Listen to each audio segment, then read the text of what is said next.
P M L N کو بہت بری طرح اپنے ہی حلقوں میں اور پنجاب میں ان کو جو ہے شکست کا سامنا ہوا، اور وہ یہ اگر مہنگائی کا معاملہ آگے بڑھے گا اور اگر یہ ٹھیک نہیں ہوتا تو پھر یقین جانیے کہ پی ڈی ایم اور پی ایم ایل این کے لیے خصوصاً ان کی مقبولیت مزید گرے گی۔ ان کا بہت بڑا یہ امتحان ہے، کیونکہ اس کی وجہ یہ ہے کہ نہ صرف یہ کہ الٹیمیٹلی بیانیے نظریات سب کچھ پیچھے رہ جاتے ہیں، لوگوں کی جو معاشی صورتحال اور جو تنگی ہوتی ہے وہ سب سے آگے آتی ہے، اور مہنگائی اس میں سب سے بڑا مسئلہ ہے۔ اور یہ کوئی عام ایسی چھوٹی موٹی مہنگائی نہیں ہے، یہ سیریس قسم کی انفلیشن ہے جس سے کہ لوگ پس رہے ہیں اور مزید تنگ ہوں گے۔ تو یقیناً وہ پی ایم ایل این کو ووٹ نہیں دیں گے، پی ایم ایل این کی جو ہے پاپولیرٹی میں بہت زیادہ کمی آئے گی۔ تو یہ ان کے لیے ایک بہت بڑا چیلنج ہے الیکشن کے لیے، اور اسی لیے عمران خان صاحب جو رضا ہیں صاحب جی ایک چیز اور میں آپ سے پوچھنا چاہتی ہوں، ہمارے عوام جو ہیں میرے خیال میں ان کے دل کو تسلی ہو جائے اگر ان کو یہ پتہ چل جائے کہ بھئی یہ آخری بلو تھا، یہ آخری ڈینٹ تھا جو اب پڑا ہے، اب اتنے پیسوں میں ہی آپ نے اتنے عرصے گزارا کرنا ہے۔ ہم تو اس وقت انسرٹنٹی کی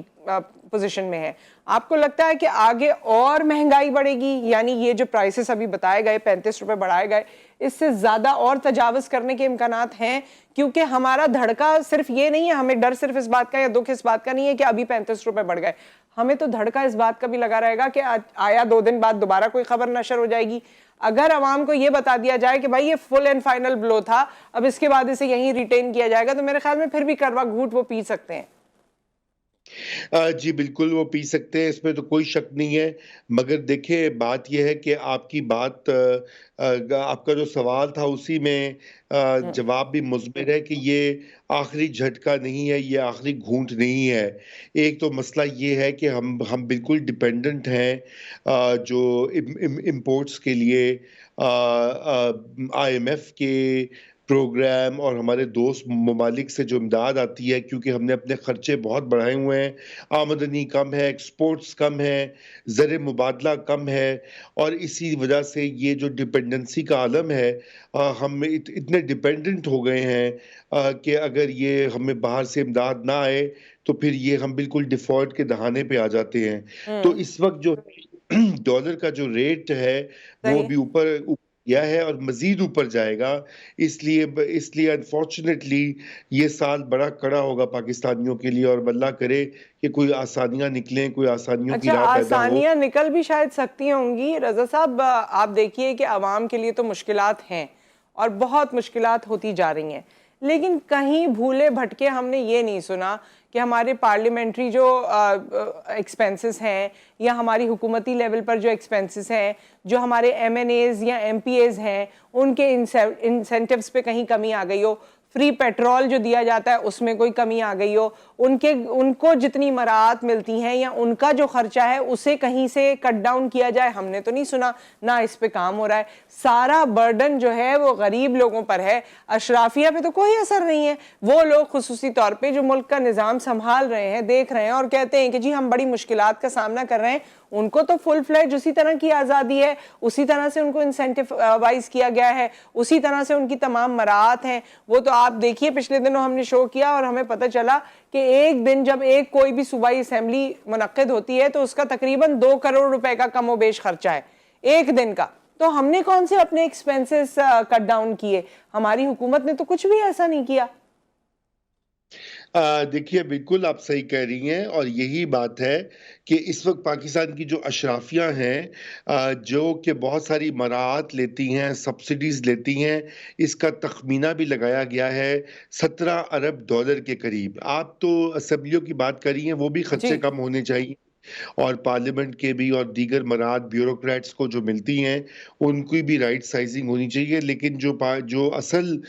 پاکستان میں جن کو فائدہ ہوتا ہے وہ چند مافیا ہیں جو کہ انڈسٹریلسٹ ہیں، بڑے بڑے، چاہے وہ ٹیکسٹائلز کے ہوں، چاہے وہ گاڑیاں بنانے والے ہوں یا دیگر ہوں، وہ بہت زیادہ فوائد اٹھاتے ہیں حکومت پاکستان سے۔ آپ کے اور میرے ٹیکسز جو ہیں وہ ان کو جاتے ہیں، اور وہ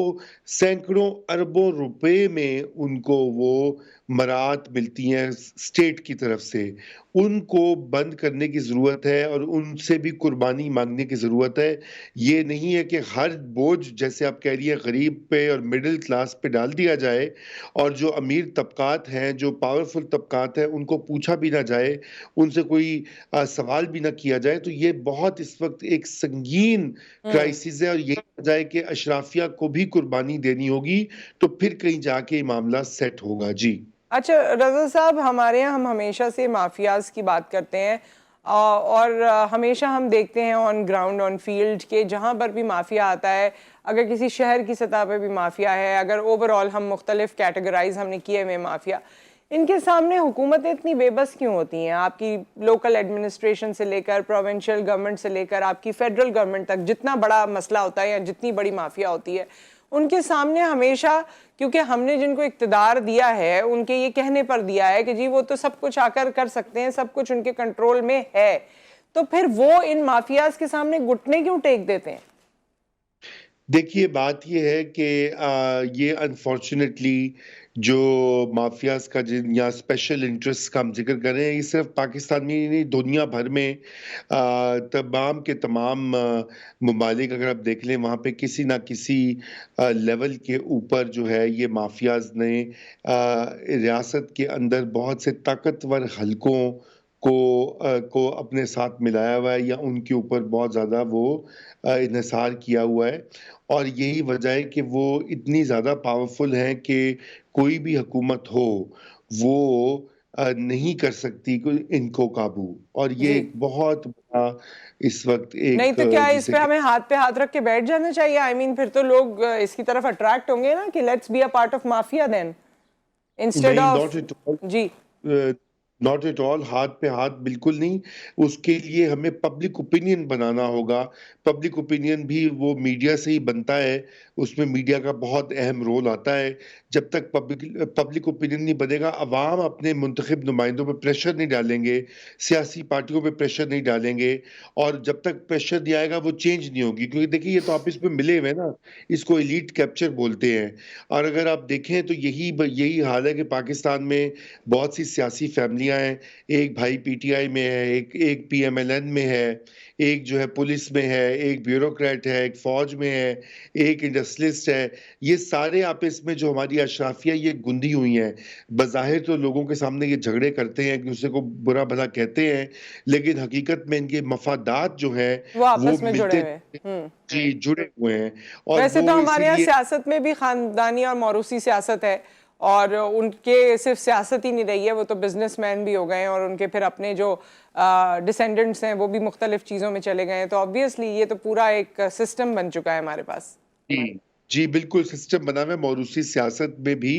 یہی والی چیز ہے۔ اگر آپ دیکھیں تو پرویز خٹک صاحب مثلاً جو ہیں پی ٹی آئی کے رہنما، جب وہ تھے ابھی پاور میں پی ٹی آئی، تو تقریباً ان کے پتہ نہیں، ایک دن میں کہیں پڑھ رہا تھا کہ 10 سے 12 لوگ ان کی جو خاندان کے ہیں، کوئی سینٹ میں تھا، کوئی قومی اسمبلی میں تھا، کوئی صوبائی اسمبلی میں تھا، کوئی منسٹر تھا، کوئی بیوروکریٹ تھا، اور یہ تو میں نے آپ کو ایک ایگزامپل دیا، اس طرح کی کئی درجنوں جی مثالیں موجود ہیں۔ یہ آپس میں جب یہ دیکھیے، یہ اس طرح سے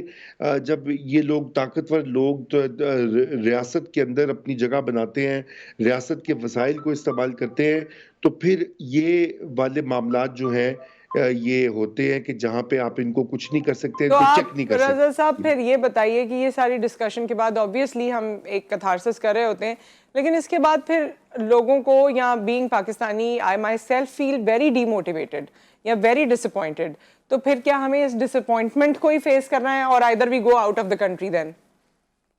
نہیں، میرے خیال سے ایسی بات نہیں ہے۔ آپ جو کام کر رہی ہیں وہ کتنا اہم ہے، اس وقت آپ کو لاکھوں نہیں، لوگ میں آئی ایم ریپرزینٹنگ، یعنی میں عوام کی آواز بن کے آپ سے یہ سوال کر رہی ہوں۔ ہاں نہیں، دیکھیے، میں آپ ہی سے سٹارٹ کرتا ہوں۔ آپ اپنے تئیں یہ کام کر رہی ہیں، اور لوگ اور کر رہے ہیں، کوئی پڑھا رہا ہے، کوئی اسکول میں پڑھا رہا ہے، کوئی نوکری کر رہا ہے، کوئی جاب کر رہا ہے، کوئی گھر پہ خاتون خانہ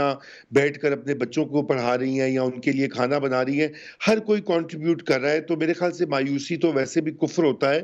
ہمیں کوشش یہ کرنی چاہیے کہ ایک تو ہم زیادہ سے زیادہ اپنی آواز اٹھائیں، زیادہ سے زیادہ ہم پریشر ڈالیں وہ مقتدر حلقوں کے اوپر،